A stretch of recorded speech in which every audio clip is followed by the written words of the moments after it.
నిర్మల్ జిల్లాలోని మున్సిపల్ ఆఫీసులో 3.5 లంచం తీసుకుంటున్న bill collector Navanth, revenue officer గంగాధర్ను ఏసీబీ అధికారులు అరెస్ట్ చేశారు. ఇంటిని అసెస్మెంట్ చేయడానికి మున్సిపల్ అధికారులు 10,000 లంచం డిమాండ్ చేయడంతో ఏసీబీని ఆశ్రయించాడు గోపాల్ రెడ్డి అనే వ్యక్తి. నిందితులను అరెస్ట్ చేసిన ఏసీబీ అధికారులు కోర్టులో హాజరుపరిచి రిమాండ్కు తరలించారు. నివాసిని నేను టీఎస్ఆర్టీసీ కంట్రోలర్గా పనిచేస్తున్నాను.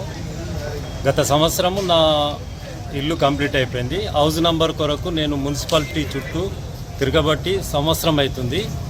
చాలా విసుగు చెంది వాళ్ళు డిమాండ్ చేస్తారు డబ్బులు బాగా.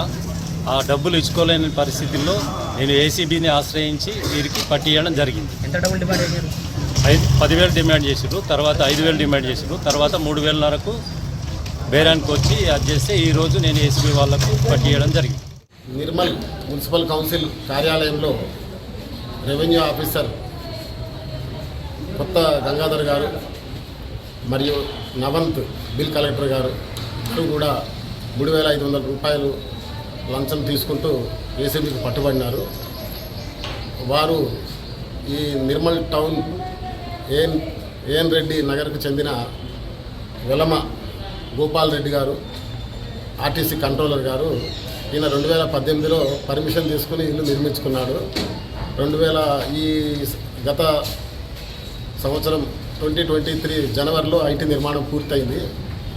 దానికి ఆయన పోయిన సంవత్సరం జూలైలో ఆ ఇంటిని అసెస్మెంట్ చేసి ఇంటి నెంబర్ ఇవ్వడం కోసం అని చెప్పేసి అప్లికేషన్ పెట్టుకుని అప్పటి నుంచి కూడా నెలకి 2 సార్లు చొప్పున కార్యాలయం చుట్టూ తిరుగుతున్నాడు.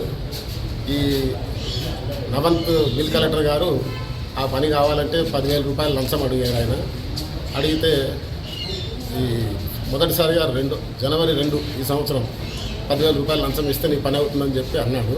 సరే ఇట్లా పని పెండింగ్ అంటే సరే ఆఖరికి 3,500 ఇచ్చి నీ పని చేయించుకోమని చెప్పేసి గంగాధర్ గారు అనడం జరిగింది. ఈయన 3,500 ఇవ్వడానికి ఒప్పుకుని లంచం ఇచ్చి పని చేయించుకోవడం ఇష్టం లేక మా దగ్గరకు వచ్చి దరఖాస్తు ఇచ్చిండు. నవంత్ బిల్ కలెక్టర్ గారి ద్వారా పైసలు తీసుకుంటూ పట్టుబడ్డారు. ఇద్దరిని కూడా అరెస్ట్ చేసి ఈరోజు స్పెషల్